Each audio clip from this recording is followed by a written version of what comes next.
Season 1 of Campfire Tales, a collection of stories to be shared around the fire and under the full moon. Viewer beware, you don't want to be left in the dark when the chill sets in. Enjoy.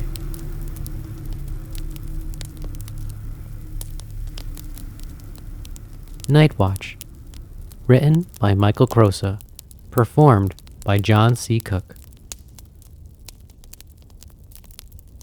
I was not yet asleep, but certainly not awake when I became aware of her presence. She hung above me as if suspended on a string, and looked more like a crude toy than an actual person. Her face was perfectly round, and she had triangular, red eyes that pointed downward in a snarl. Her smile was wide and pointed, almost as wide as her orb-like head, and filled with sharp, glistening teeth. Her body, if one could even call it that, looked more like a handkerchief fluttering in the wind. I yelped and thrashed to get away, but as soon as I sat upright, she had vanished. The other men of the scouting party awoke to my screams and came rushing over. They thought I was being attacked by a wild animal and came brandishing their knives. I assured them it was simply a dream. Still, they insisted that an additional man be added to the night watch just in case. I thought that she would not follow us during our daytime movements, but the next night she presented herself to me again. She was suspended as before, this time with her attention elsewhere and not on me. I was terrified, yet I was determined to get a better look at her. I stifled my scream and kept my eyes closed save for an imperceptible opening through which I could observe her.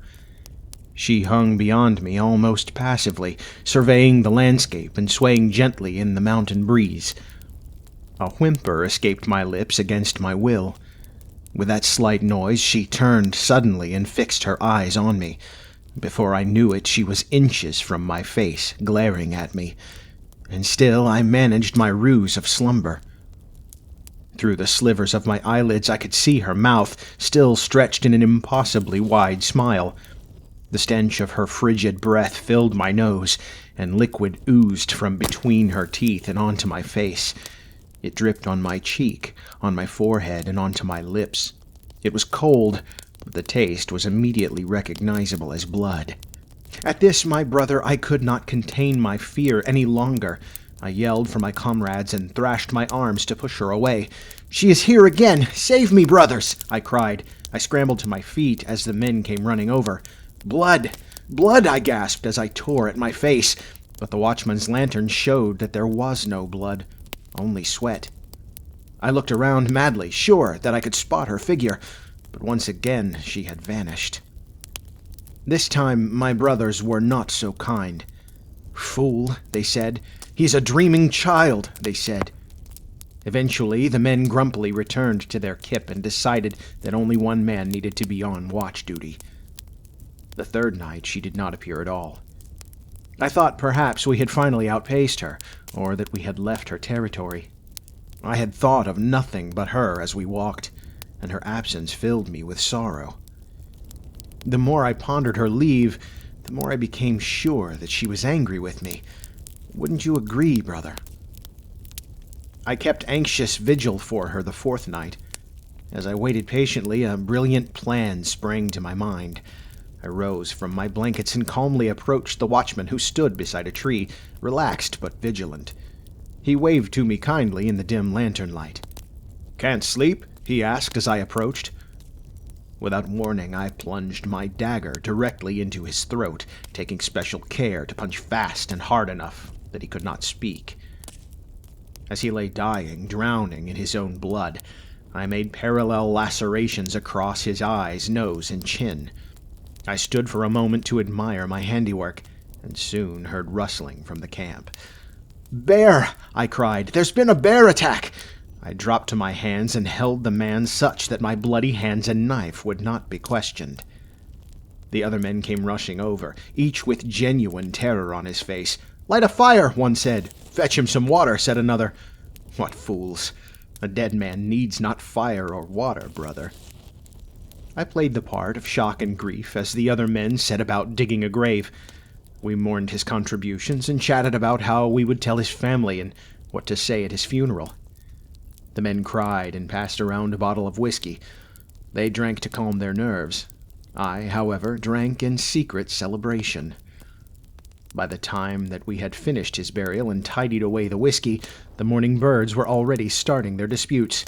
One by one, each man returned to his camp for a final wink of rest before the new day. I lay perfectly still with my eyes imperceptibly open, just enough to see the leaves swaying in the breeze. I was anxious, but I remained patient. I knew she would return. More birds joined the din, and the sky grew brighter. It was not yet morning, but certainly not night, when I became aware of her presence once again. Her sight brought me such joy, but I expertly hid my emotion just as I had done with my fear. She was not passive this time, brother, no. She fixed her glowing red gaze upon me and drew ever towards me slowly, but purposefully. I was pleased, for I knew that she was pleased. Any other observer would have thought her to appear exactly as before with her menacing grin, but I knew differently. Her eyes, red and slanted, were filled with adoration. And her sharp-toothed grin, why, no, my brother, it was not threatening at all. It was tender and kind. I felt the embrace of her icy breath upon me as she drew closer. I was overcome with elation, yet I made no movements to betray my wakefulness. I closed my eyes completely so as to save the surprise of her reward. I waited. I waited oh so patiently, brother. And then finally, I felt the ecstasy for which I had so longed gush forward like blood as her sharp teeth sank lovingly through my neck.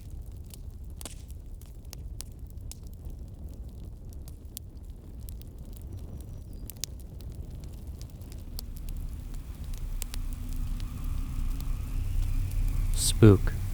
Written by Derek Hutchins. Performed by Sara Luke. It was going to be a good night. The window rolled down, allowing a surge of autumn-chilled air to curl itself sensually around her, rushing through her flowing hair that was dyed black as pitch. Sloane relished every second of it. Tonight was Halloween. It only came once a year, that night when witch magic filled the air and devils danced free under the silver moon. Was it possible to get high on Halloween? Sloane rubbed her bare legs together as a wave of excitement coursed through her veins, gripping the steering wheel firmly with one pale white hand. She was the Halloween queen, and this night belonged to her. "Hey, can we roll that window up? I'm freezing my balls off back here." Damn. She'd momentarily forgotten about the boys in the back seat, too busy living in the moment. With a sigh of disappointment, she rolled up the window. The boys were Matt and Will. Matt was the brother of Teresa, Sloane's best friend, and self-described gore whore. Teresa hated haunted houses and had only accompanied them a handful of times when Sloane guilted her into fulfilling her best friend duties. Will was Matt's good friend who he'd invited to tag along on their excursion tonight to an exclusive haunted house that Matt had found out about. 3 people only, 9 p.m. start time. Sloane loved haunted houses. Love wasn't a strong enough word. Obsessed would be more accurate. She hit as many as she could every year, and she was fairly sure she'd been to every haunted attraction in Connecticut and Rhode Island. So to find out about a new one, an exclusive one, only 25 minutes from home, she had to go. And Matt, who'd been her solid haunted house wingman for 2 years straight, had hooked her up. He was the only one who understood and shared her obsession. So during October, they clung to each other like magnets. She was kind of hoping it would be just them two. She'd been thinking a lot about him lately, wondering if this was going to be the year something would develop between them, and had been looking forward to spending some time alone. But she wasn't going to complain. She was here for the thrills. This was her favorite time of the year, and tonight was its climax. She had to make the most of it, fill up her canteen, soak up all the Halloween memories she could to sustain her through the next year. "Hey, I got some shrooms in my pocket. What do you guys think?" Matt, in his Burger King costume, leaned forward and shook the baggie in front of Sloane's face. "Yeah, that'll go over well," Sloane said, waving her slender hand dismissively. She was dressed in her signature black, except tonight she was wearing a low-cut black dress with a knitted shawl and witch's hat. She was the one who had insisted they all dress up. Perhaps to some it might seem silly, but to her it was a ritual, a way to summon the spirits of Halloween and demonstrate her respect for all their dominion. I want to actually enjoy tonight. Oh, you'll enjoy it all right, insisted Will with a joking smile. He was broad-shouldered with surfer-toned skin, although he didn't surf, and a dad bod. Not classically handsome like Matt, but honestly, Sloane preferred bigger guys anyway. Tonight he was dressed up in a baseball jersey and backwards ball cap. Some kid from Sandlot. He told her the name, but Sloane couldn't remember. Sloane did her best to follow the instructions her GPS was dictating, cruising the twisting New England backroads out of town and into what her Uncle Steve would call the boonies. Music from a Halloween playlist she created played over the stereo. Hey, can we hit up Taco Bell after this? Will asked. I could murder someone for some nachos right now. He glanced insinuatingly at Matt, who had put up his fist in defense. Stay away. I could throw down for some T-Bell, Sloane said. She'd been there weekly for the last summer, often with Matt. He was a year behind her, but all three of them attended the same school, Mystic River College. Fast food was a university student's sustenance. Her love for Taco Bell bordered on religious fanaticism. What are you supposed to be, a goth chick? Will asked, looking at Sloane through the rearview mirror. I'm a witch, Sloane declared emphatically. Is that not obvious? Maybe you need to get your eyes checked. My eyes are fine, thank you. What I'm saying is if you wear black every day anyway, is it really dressing up? Listen, I don't need you hating on my costume, okay? I am very clearly a witch, a daughter of the night. And I would appreciate it if you would keep your misplaced comments to yourself, or I will revoke your Taco Bell privileges. Will mumbled something incoherent, and Matt laughed. What was that? What did you just say? Sloane barked. Oh, nothing. Just said I love your makeup. I think it really complements this whole vibe that you're going for. Will smiled charmingly. Uh-huh. Sloane tossed her hair over her shoulder in a practiced flourish. That's what I thought. She felt another rush, a fluttering in her heart. Oh no. She knew that feeling. It was how she felt every time she began to like someone. She glanced at Will in the mirror. Was he? Could it be? She knew herself well enough to know that as soon as it started, it was all downhill from there. Like a snowball gaining mass as it rolled down a mountain. Could she really see herself with him? He wasn't someone most would consider a catch, but he was funny, and that went a long way. Teresa had told her she heard Katie say that Will had a huge dick. That went a long way, too. Yes, she had been looking forward to seeing if anything would develop between her and Matt, but they had had ample time for that already. Maybe fate was whispering its cosmic tune and pushing her toward another destination. She embraced the feeling and opened her heart to whatever was coming. She was ready. The song changed and Werewolf Heart by Dead Man's Bones began to play. To her surprise, Will began singing along. Oh man, I love this song. You like Dead Man's Bones? I'm the Halloween queen. Of course I like Dead Man's Bones. I've never met anyone else who liked them. Another flutter. Hey, Matt called, looking hurt. Oh, sorry, Matt. Except you. Are you kidding? Exclaimed Will. The Goss, sexiest man alive in a band? He's like my favorite actor. Of course I would listen to them. Liking the same obscure music as her? Going to haunted houses? Taco Bell? This guy was checking all the boxes. Keep going like this, you may get lucky tonight, sir. She adjusted herself in her seat, the shroud of infatuation falling over her with increasing intensity, settling itself comfortably in place, like a fitted sheet attaching itself for all eternity to a recently deceased ghost. They were on a dirt road now, and the crushing darkness surrounded them. They had left all streetlights behind some miles back. The GPS signaled there was a turn up ahead. Sloane spun the wheel, directing her beat-up Volvo into a clearing between the wall of trees.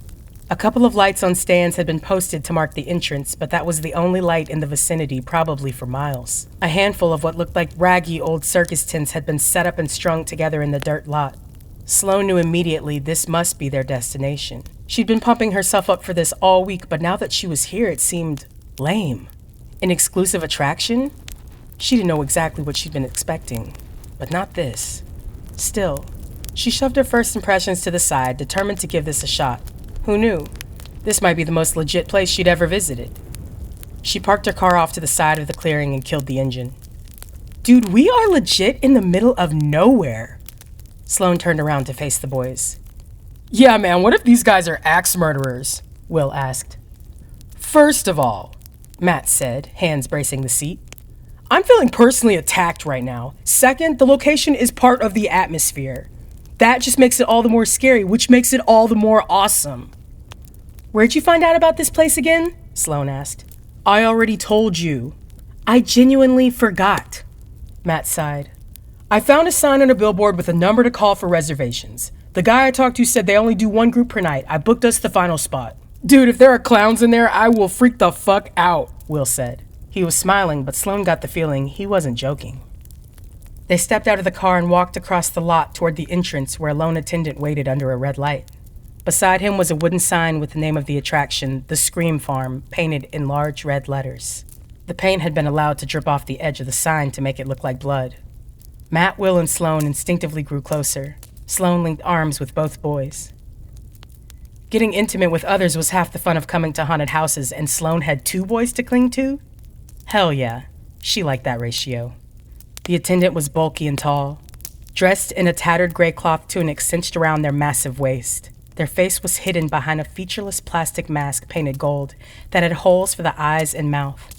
Without a word, they presented the group a small wooden box with the word phones scrawled on the front in messy handwriting. All right, Matt said excitedly, rubbing his hands together. Are we in for a ride or what? You know it's the real deal when they confiscate your phones. This is all part of that atmosphere thing, right? Will whispered. They pulled out their phones and one by one set them inside the box.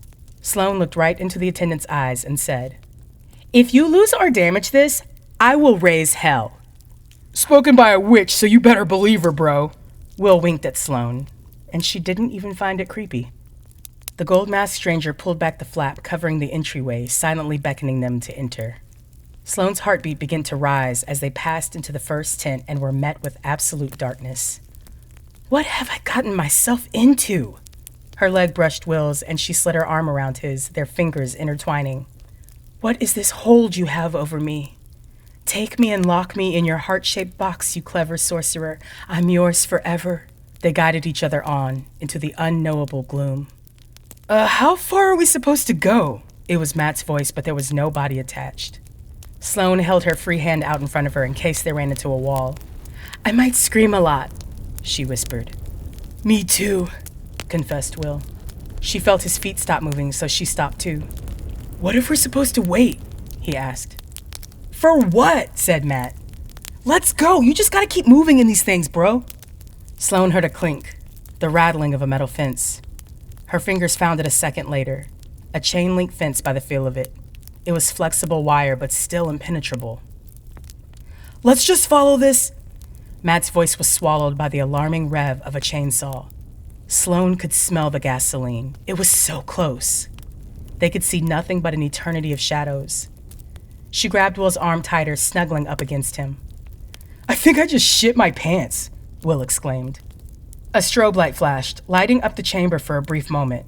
Sloane turned with Will and saw the image of a hulking gold-masked employee hefting a chainsaw standing in the center of the tent. Did my eyes deceive me, or did I see a blade spinning on that thing? The lights flashed again, and this time Sloane caught a glimpse of the entire space. The chain-link fence surrounded them and climbed up to the point in the tent, entrapping them in a tent-sized cage. Holy shit! Sloane didn't often feel unsafe in haunted houses, but this time, an inch of sincere fear began to make her uneasy. The light continued to pulse every few seconds. She watched, back pressed up against the fence, as 4 more gold-masked workers, all at least a foot taller than her, all carrying weapons, emerged from somewhere beyond their sight. The chainsaw worker charged, and Sloane dodged to her right, Will to the left. She stumbled but clung to the fence. From somewhere distant, Matt screamed and grunted, Fuck! Will! Matt! Where are you? Sloane called. Another flash. She saw Will across the tent, hugging the opposite fence line. I'm bleeding! Matt was kneeling in the dirt in the center of the chamber, one hand red with blood. That guy actually cut me! Are you serious? Will asked. Yes, I'm fucking serious. That thing isn't supposed to have blades on it. Sloane marched across the tent to Matt's side, helping him to his feet, some of the warm blood smearing on her hands. Oh shit, he really is fucking bleeding. She turned aggressively to the workers. They just stood there in the flashing lights, stoically watching. Hello, our friend is hurt. You guys aren't gonna do anything? None of them moved. Come on, said Will. Let's just go out the way we came in. Sloane pulled Matt forward. But as she neared the other side of the cage, she saw the entrance had been closed by another gate. She jiggled the padlock to no avail. There was no way she was breaking out. Oh, hell no. As the true nature of their situation dawned on her, Matt's hand was ripped from her own. She whirled to see 2 workers in masks had grabbed him.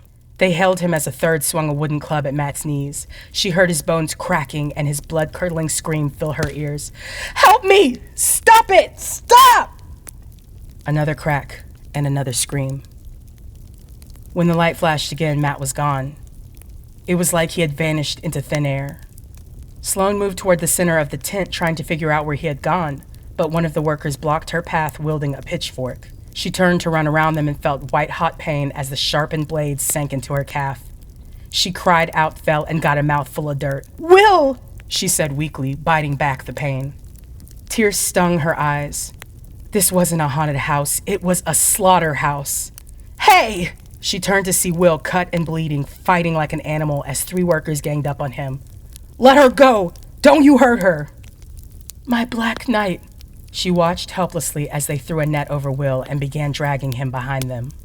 Will was pulled to the ground, dragged roughly over dirt toward another gate that one of the gold-masked fiends had opened up on the far side of the cage. I just have to make it to that gate. I can help him. She watched as her new crush was pulled out of sight, dimly aware she would never see him again. The blade retracted from her leg, and Sloane stood, hobbling as fast as she could toward the gate, clinging foolishly to the only hope she had. She had only gone 3 steps when she was grabbed from behind, 2 thick arms coiled around her like cobras. She flailed all of her limbs, squirming out of the incredibly strong grasp, knocking the worker's mask off in the process. Sloane fell to the dirt and gazed up at her attacker. The thing she was looking at was not human. Its bald head was covered in bluish-gray skin, its ears were pointed, its nose merely 2 slits in its hideous face. The thing gazed down at her with fierce yellow eyes, snarling with a mouth filled with too many razor-sharp teeth. The thing was smiling. Sloane screamed. The ghoul carried the female fighting tooth and nail back to feeding chamber 3. The other captives were occupying chambers 1 and 2 already, and the ghoul could hear their screams serenading him on his way down the dim tunnel, like music to his ears. With the assistance of his brother, they strapped the female into a metal chair, locking her head in place with a vise. The ghoul slipped a collecting mask over her mouth and nose. The mask was attached to a tube, which led to a series of metal canisters where they collected the screams. They fed on screams. They would torture this female for as long as they could until she inevitably died from blood loss, and then they would dispose of the bodies and evidence, pack up their tents, and retreat to their foul corner of the world, still untouched by foolish humans, where they would feast on the screams they had harvested, enough to last them until the next October when they would do it all over again. Their ancestors had to live scream to scream, always hunting for fresh prey. But once they developed the technology to store screams, everything had changed. Now they could hide away for most of the year, engorging themselves. The humans had forgotten they existed. Now the ghouls were only legends and stories, phantoms that only stalked in dreams. But the ghoul knew the truth. They were real, and they were hungry. His brother grunted. It was time to get to work. They developed some deliciously wicked methods of torture over the years, enabling them to keep their victims screaming for hours. The ghoul picked up a white-hot metal barb from their furnace. This was the last night of the harvest. They had to collect every whimper they could. He pressed the barb against the bottom of the girl's foot, causing her to writhe in agony. The ghoul's eyes rolled back. He relished in the ecstasy of her muffled scream. The barb was only a centimeter wide, causing an immense amount of pain in a concentrated area. There were many centimeters left to go, and that was only on the female's outer surface. It was going to be a good night.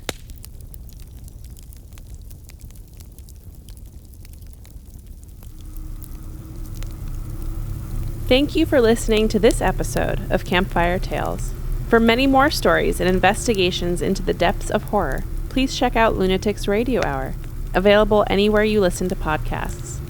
And be sure to check the description box for ways to follow and support the talented writers and performers featured on today's episode. See you at the next campfire.